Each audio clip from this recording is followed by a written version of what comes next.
2 की स्टार्टिंग में यूलान यूटियांग से कहती है, प्लीज यूटियान मेरे बच्चों को बचा लो। जिस पर यूटियांग कहता है, तुमने मुझसे कितनी सारी बातें छिपा रखी है। जिस पर यूलान कहती है, मैं तुम्हें बताना चाहती थी कि मैं प्रेग्नेंट हूँ। तभी यूटियान यूलान को उठाकर डॉक्टर के पास ले जाने लगता है। यूलान यूटियांग से कहती है, अगर मेरे बच्चों को कुछ भी हुआ तो मैं तुम्हें डाइवोर्स दे दूंगी। फिर यूटियान यूलान को डॉक्टर के पास लेके जाता है तो डॉक्टर नर्स से कहता है, जल्दी से स्ट्रेचर लेके आओ, ये एक इमरजेंसी है। और फिर दोनों ही मतलब यूलान को स्ट्रेचर पर लेटाकर ऑपरेशन थिएटर में लेकर जाने लगता है ताकि उसका ट्रीटमेंट किया जा सके। ऑपरेशन थिएटर के अंदर यूलान का ट्रीटमेंट मिंग कर रहा होता है। यूलान बार बार मिंग से यही कह रही होती है, प्लीज मिंग मेरे बच्चों को बचा लो, उन्हें कुछ भी नहीं होना चाहिए। तो मिंग यूलान से कहता है, तुम फिक्र मत करो, मैं तुम्हें और तुम्हारे बच्चों को दोनों को बचा लूंगा। ऑपरेशन थिएटर के बाहर यूटियान काफी ज्यादा गिल्ट में होता है क्योंकि उसकी वजह से यूलान की ऐसी हालत थी। उसने यूलान पर कभी ट्रस्ट नहीं किया था और उसे बुरी तरीके से ट्रीट भी किया था। तभी वहां पर एक डॉक्टर आती है और यूटियान को अपने साथ पेपर वर्क करने के लिए लेकर जाती है। यूटियान से ही वो डॉक्टर कहते हैं कि इस सर्जरी के बाद हो सकता है कि यूलान कभी भी मां नहीं बन पाए, इसीलिए तुम्हें मेंटली प्रिपेयर रहना होगा इस सिचुएशन के लिए। तभी वहां पर यूई की मॉम आ जाती है और वो यूटियान से कहने लगती है कि यूई की तबीयत खराब हो रही है, तो तुम प्लीज यूई के पास चली जाओ और ये सब कुछ यूलान की वजह से हुआ है और वो सब कुछ तुमसे झूठ बोल रही थी, तुम प्लीज उसकी बातों का भरोसा मत करो। जिस पर यूटियान भी यूई की मॉम को अच्छा खासा सुना देता है और कहता है कि आपको तब तो डॉक्टर के पास जाना चाहिए अगर यूई की तबीयत खराब है तो, और आपने जो किया है उसके लिए आपको पे करना पड़ेगा। अगर आपकी वजह से मेरे सन्स को कुछ भी हुआ तो आपको उसके लिए काफी बड़ी कीमत चुकानी पड़ेगी। यूई की मॉम कहती है, तुम्हें कैसे पता वो तुम्हारे सन्स थे? मुझे नहीं लगता यूलान जैसी लड़की कभी भी सन्स को जन्म दे सकती है, उसे कभी बेटा नहीं होगा। और यूलान के बारे में उल्टा सीधा कहने लगती है। तभी यूटियान कहता है, कोई फर्क नहीं पड़ता वो सन थे या डॉटर, वो अगर डॉटर्स हुई तो भी वो मेरी होंगी और तुम्हें कोई भी राइट नहीं बनता कि उन्हें टच करो। और मैंने हमेशा तुम्हें फैमिली की तरह ट्रीट किया है, लेकिन तुमने मुझे इतना बड़ा धोखा दिया है, इसके लिए तुम्हें बड़ी कीमत चुकानी पड़ेगी। ये सब कहकर यूटियान ने यूई की मॉम को एक अच्छी खासी वार्निंग दे दी थी। कुछ टाइम के बाद मिंग ऑपरेशन थिएटर के बाहर आता है और नर्स से ब्लड अरेंज करने के लिए कहता है। यूटियान पूछता है, यूलान ठीक तो है, उसे कुछ हुआ तो नहीं? और उन दोनों की बातों को छिपकर यूई भी सुन रही होती है। मिंग कहता है, यूलान का ब्लड काफी ज्यादा रेयर है और वो हॉस्पिटल में अवेलेबल नहीं है, अब पता नहीं क्या किया जाए। जिस पर यूटियान को काफी ज्यादा गुस्सा आता है और वो मिंग से कहता है, तुम एक डॉक्टर हो लेकिन तुम्हें ये नहीं पता कि पेशेंट की कैसे जान बचाए।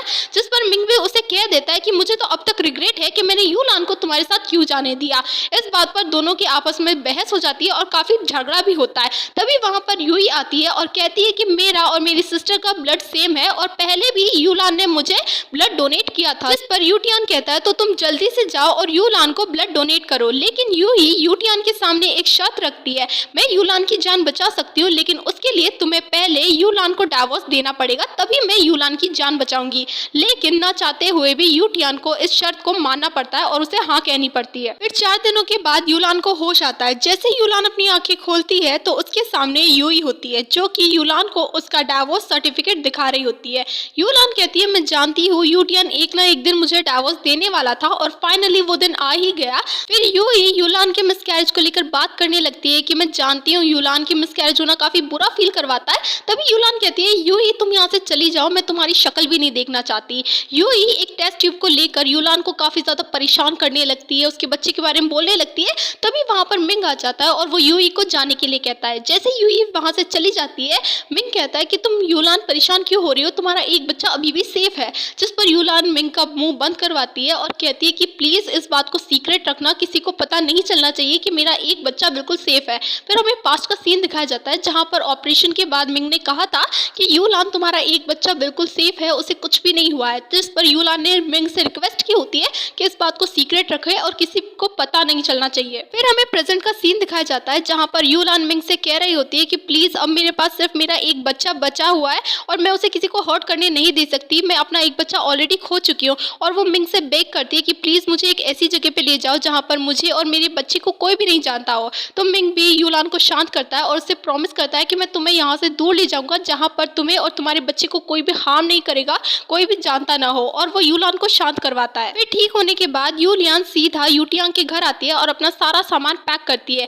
यूलान अपने मैरिज रिंग को भी निकाल देती है और अपनी मैरिज रिंग को और अपने डाइवोर्स सर्टिफिकेट को दोनों को वहां पर रखकर यूटियान के घर से हमेशा के लिए चली जाती है। फिर हमें यूटियान को दिखाया जाता है जो कि अपने बंदे से कह रहा होता है कि कोई पर्सन इतने आसानी से कैसे डिसअपियर हो सकता है, क्योंकि यूटियान ने यूलान को ढूंढने के लिए कहा होता है। तो उसका आदमी कहता है कि सॉरी सर, लेकिन हमने पूरे कैपिटल के हर एक सोर्स को चेक कर लिया है, चाहे वो कार हो, एयरपोर्ट हो, शिप हो, लेकिन हमें यूलान कहीं पर भी नहीं मिली। जिस पर यूटियान कहता है तो जाओ जाकर सर्च जारी रखो, लेकिन मुझे यूलान चाहिए। यूटियान को उस इंसिडेंट के बाद कुछ महीनों के लिए कंपनी के काम से अब्रॉड जाना पड़ा था और जैसे यूटियान वापस आता है तो उसे पता चलता है कि यूलान ऑलरेडी उसे छोड़ के जा चुकी है। फिर यूटियान सीधा अपने ऑफिस में आता है और याद करने लगता है कि यूलान उसे 11 सालों से लाइक करती थी और यूलान इतनी आसानी से उसे छोड़ के जा चुकी है। फिर वो अपनी और यूलान की बचपन की फोटो देखता है और याद करता है कि कैसे यूलान हमेशा बहाने बनाया करती थी ताकि वो यूटियान के साथ ज़्यादा से ज़्यादा टाइम स्पेंड कर सके, और जब कभी भी यूटियान को चोट लगती थी तो यूलान उसे काफ़ी अच्छे से ट्रीट करती थी, उसके चोट पर दवाई भी लगाती थी। फिर यूटियान सोचता है कि मैं यूलान के बारे में क्यों सोच रहा हूँ जबकि वो मुझे छोड़ के जा चुकी है। फिर यूटियान सीधा यूई को कॉल करता है और उसे रात के डिनर के लिए इनवाइट करता है। फिर यूई और यूटियान दोनों साथ में डिनर करने के लिए एक रेस्टोरेंट में जाते हैं, लेकिन यूई ने वहाँ पर यूलान के बारे में बात करना स्टार्ट कर दिया था तो यूटियान यूई से कहता है प्लीज तुम यूलान का नाम मेरे सामने मत लो, लेकिन यूई यूटियान की बात नहीं सुनती है और वो यूलान के बारे में बात करती रहती है, जिस वजह से यूटियान को काफी ज्यादा गुस्सा आ जाता है और वो वहाँ से जाने लगता है। तो यूई यूटियान को रोकती है और कहती है कि मेरी गलती है, आगे से मैं यूलान का नाम नहीं लूंगी, लेकिन यूटियान एक भी बात नहीं सुनता और वहाँ से चला जाता है। तो यूई भी यूटियान के पीछे जाती है और उसे